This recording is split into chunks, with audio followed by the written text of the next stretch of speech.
Scholarship প্রদানের দাবিতে জনজাতি কল্যাণ দপ্তরের সম্মুখে বিক্ষোভ প্রদর্শন করছে টিএসইউ। অতিসত্বর ছাত্রছাত্রীদের স্টাইপেন্ড প্রদান করা না হলে আগামী দিনে ধর্নায় বসবেন বলে হুঁশিয়ারি ছাত্রছাত্রীদের। এই দিন জনৈক ছাত্র বলেন, দীর্ঘদিন ধরে ছাত্রছাত্রীরা স্কলারশিপ পাচ্ছে না।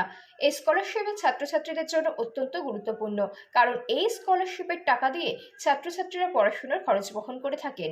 অন্যান্য জনগোষ্ঠীর ছাত্রছাত্রীরা স্কলারশিপের টাকা পেয়ে গিয়েছে, কিন্তু জনজাতিরা এখনো পর্যন্ত স্কলারশিপ পাননি। স্কলারশিপ না পাওয়ায় বিভিন্ন সমস্যার সম্মুখীন হচ্ছে তাদের। অভিযোগ, এ বিষয়ে একাধিক দপ্তরে আসলে স্কলারশিপ নিয়ে তালবাহানা করছে। এ বিষয় নিয়ে কথা বলতে গেলে দপ্তরের কর্মীরা ছাত্রছাত্রীদের দুর্ব্যবহার করছেন বলেও অভিযোগ। তাই আজ বাধ্য হয়ে তপশিলি জাতি কল্যাণ দপ্তরের বিক্ষোভ প্রদর্শন করে তারা। তাদের দাবি অতিসত্বর স্কলারশিপ প্রদানের ব্যবস্থা করা হোক।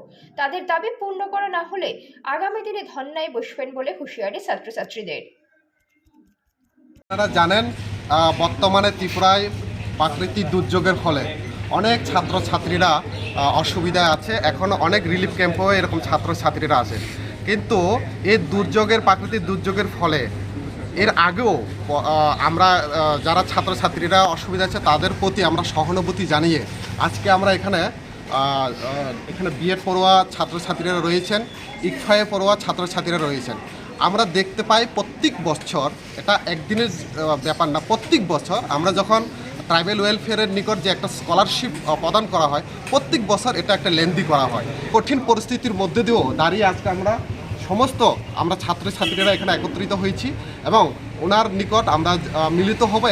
আমরা এখানে আন্দোলন করব। দেখা যাক, আমাদের দাবি থাকবে সেপ্টেম্বরের 15 তারিখের ভিতরে যাতে আমাদের স্কলারশিপ সমস্ত পরিষ্কার করে দেওয়ার জন্য আমরা অনুরোধ করব। কারণ আমরা জানি অক্টোবরে দুর্গাপূজা, আর দুর্গাপূজার পরে সেই আবার নতুন করে স্কিউ শুরু হয়ে যাবে। তবে একটাই লাস্টে আমি বলতে চাইবো কি, আমরা যারা তিপ্রাসা রয়েছি, আমাদের ছাত্রছাত্রীরা রয়েছি, ডিপার্টমেন্টের নাম কি? জনজাতি কল্যাণ দপ্তর।